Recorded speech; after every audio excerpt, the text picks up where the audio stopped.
안녕하세요. 불량TV입니다. 오늘 전해드릴 이야기는요, 맨유의 알렉스 퍼거슨 감독이 박지성을 처음 직접 본 이야기입니다. 때는 바야흐로 2005년 챔피언스리그 8강, 22살의 가나 미드필더 애쉬양을 리옹을 챔피언스리그 8강에 올려놓으며 뛰어난 활약을 펼쳤고, 특히 조별 예선에서 맨유를 상대로 인상적인 모습으로 퍼거슨 감독의 눈길을 사로잡았습니다. 실제로 이미 애쉬양은 2001년 맨유에 입단을 할 뻔했지만 취업 허가가 늦어지면서 대신 프랑스의 팀 바스티아로 이적하게 됩니다. 이때 아쉬움이 남았던 애쉬양은 맨유에서 뛰고 싶다는 열망을 미리 피력하기도 했죠. 그리고 때마침 맨유가 로이킨의 장기적인 대체자를 구하게 되면서 퍼거슨 감독은 많은 사람들로부터 조언을 받았고, 애쉬양도 많은 선수 중 하나였습니다. 그리고 리옹이 280억가량의 이적료를 요구했는데 이미 몇 달 전 퍼거슨이 루니에게 약 400억가량을 쏟아부었기 때문에 2005년에 지출 예산이 여유가 있지 않았습니다. 맨유의 감독 알렉스 퍼거슨 감독은 2005년 4월 14일 챔피언스리그 8강전에서 PSV 아인토벤을 상대로 리옹에서 뛰는 마이클 애쉬양의 경기를 보러 가기로 결심합니다. 1차전 1대2로 끝났고 2차전은 아인토벤의 홈에서 열리는 경기였습니다. 리옹이 이 당시 어마어마한 경기력을 내뿜고 있었고 1차전에서 리옹이 아인토벤과 비록 비겼지만 약점이 없다시피 한 압도적인 경기력을 보여주었습니다. 애쉬양을 관찰하던 퍼거슨 감독의 눈에 들어온 건 한 동양인 선수였습니다. 끊임없는 에너지 덩어리가 코커스파니엘처럼 필드를 맴돌고 있다는 느낌을 강하게 받은 퍼거슨은 애쉬양보다 상대 박지성의 매력에 끌립니다. 언론에선 애쉬양보다 퍼거슨 감독이 아인토벤의 주포 하셀링크나 급한 포지션인 골키퍼 자리를 메꾸기 위해서 고메즈를 보러 네덜란드를 방문한 게 아니냐는 추측도 많았습니다. 히딩크가 챔스 1차전 어려운 경기를 했음에도 경기 후 인터뷰에서 공격에서뿐만 아니라 수비에도 좋은 플레이를 보여주는 완벽한 미드필더이다, 박지성을 칭찬을 하는 멘트를 날립니다. 그 이유가 조닝요가 볼을 가지고 있을 때 박지성이 벼랑간 달려와 몇 차례 압박으로 한두 번 정도 볼을 낚아채는 걸 보고 그의 수비 가담에 감탄을 한 것입니다. 만에 하나 박지성이라고 할지라도 맨유에 간다면 벤치에만 머물 것이며 홈팬들의 야유에 퍼거슨이 히딩크처럼 박지성을 보호해 줄 수 있겠냐는 의문이었습니다. 어쨌거나 맨유가 아니더라도 당시 아인토벤이 잉글랜드 무대를 가기 전 전초기지로 각광받은 건 사실이었고, 박지성의 나이가 당시 24세로 긍정적인 반응이 나올 것이란 말이 많았습니다. 당시 아인토벤의 상승세를 이끌고 있는 선수 중 하나였고, 재계약 후 프리미어리그 행이라는 추측이 힘을 얻고 있을 뿐 구체적인 팀 이름은 거론되지 않고 있었습니다.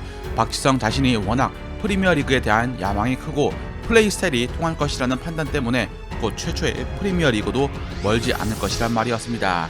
리옹 측 팬들도 누가 가장 위협적이냐는 물음에 박지성을 지목했습니다. 빠른 데다 경기의 흐름을 잘 읽고 지칠 줄 모른다는 이유였습니다. 아인토벤 최고의 선수는 반보멜이었지만 가장 위협적인 선수는 박지성이었습니다. 리옹과의 챔스 8강 2차전 선발로 나선 박지성은 부상에도 불구하고 투혼을 발휘했습니다. 1년 전과는 전혀 다른 분위기에 놀랄 따름이었죠. 네덜란드 리그에 적응하지 못하고 부상에 시달릴 때만 해도 왜 박지성을 뽑았냐며 원성을 쏟아내던 팬들이 박지성을 이제 영웅으로 떠받들고 있던 것입니다. 주장 반보멜 등 선수들이 왜 아시아에 무명 선수들을 영입했냐며 강한 불만을 토로할 때나 팬들이 원성과 야유를 퍼부을 때도 히딩크 감독은 한결같이 박지성을 옹호했습니다. 그리고 기회를 계속 주었죠. 경기 전반 시작 전 비가 내려 그라운드가 젖어 드리블이 뛰어난 리옹에게 다소 어려움이 예상이 되는 상황이었습니다. 홈에서 필승의 각오를 다진 듯 무승부만으로도 진출이 가능한 아인토벤이 초반 미드필더진에서 압박을 가하며 경기를 공격적으로 진행을 했습니다. 그러나 전반 10분 만에 리옹 윌토르가 선제골을 터뜨리게 되면서 경기의 양상은 달라지게 됩니다. 리옹이 수비벽을 두텁게 쌓아 우세한 경기를 만들어갔죠. 전반 30분이 지나면서 하셀링크가 적극적으로 움직이며 수비 조직을 끌고 내려오자 박지성과 파르판에게 기회가 나기 시작합니다. 수비수의 실책을 틈타 박지성에게 슈팅 기회가 많아지는 등 30분을 기점으로 아인토벤이 경기를 지배하기 시작합니다. 이런 노력으로 후반 5분 만에 동점골이 터집니다. 이영표의 패스를 받은 박지성이 페널티 에어리어 왼쪽에서 프리킥을 얻어냅니다. 수비 조직이 모두 하셀링크에게 신경이 집중되어서 흘러나온 볼이 알렉스에게 갔지만 아무도 막지 못했습니다. 이어 3분 뒤에는 이영표의 패스를 받은 박지성이 회심의 오른발 슈팅을 날렸지만 크로스바를 살짝 넘기는 등 이영표와 박지성의 콤비 플레이가 챔스 무대에도 여지없이 발동되었습니다. 동점골이 터지고 난 뒤 명장 히딩크는 이때 후반 11분 주포 하셀링크를 빼고 비즐리를 투입하는 과감한 용병수를 구사합니다. 빠른 스피드를 가진 비즐리로 공격의 속도를 높이면서 승리를 가져오겠다는 심산. 비가 와 미끄러운 그라운드 상태와 체력과 속도를 앞세운 아인토벤의 압박에 리옹은 상당한 부담을 느꼈고 박지성에게 위협적인 슈팅을 허용하는 등 1차전과 다르게 수비 조직의 허점이 계속 보인 리옹이었습니다. 아인토벤은 1차전에 중앙 장악을 실패한 것을 교훈삼아 히딩크 감독이 다시 박지성을 오른쪽으로 돌리면서 측면 수비에 대한 부담을 줄였고 박지성은 계속해서 리옹 수비를 압박했습니다. 챔스 8강 경기가 열리기 2주 전까지 박지성은 네덜란드, 사우디, 한국, 네덜란드, 프랑스를 오가면서 5경기에서 90분 풀타임을 소화합니다. 웬만한 사람이면 몸져 누울 정도의 죽음의 행보. 따라서 14일 경기 전인 4일 전 리그 경기에서 아예 휴식을 취했기 때문에 체력적으로 여유가 있었죠. 리옹의 약점 중 하나가 바로 왼쪽 측면이었고 퍼거슨 감독이 리옹 경기에서 공략했던 부분을 히딩크도 똑같이 공략을 해 성공을 거둡니다. 히딩크의 승부사 기질은 승부차기 돌입할 때 역시 발휘되었습니다. 후반 85분 시즌 전체 거의 나오지 않던 공격수 로베르를 투입한 것입니다. 그리고 승부차기 마지막 5번째 킥으로 지정을 했습니다. 페널티킥으로 승부를 걸어야 하는 것을 미리 예상했냐는 어느 기자의 질문에 히딩크 감독은 전날 선수들과 페널티킥 훈련을 했다고 대답하여 그가 이 경기에 얼마나 준비를 했는지 알 수 있는 대목이었고 실제로 로베르는 4강행을 결정짓는 승부차기 성공을 합니다. 승부차기에서 두 번째 키커로 나선 애쉬양이 실축을 하면서 최후의 승자는 아인트호벤이 됩니다.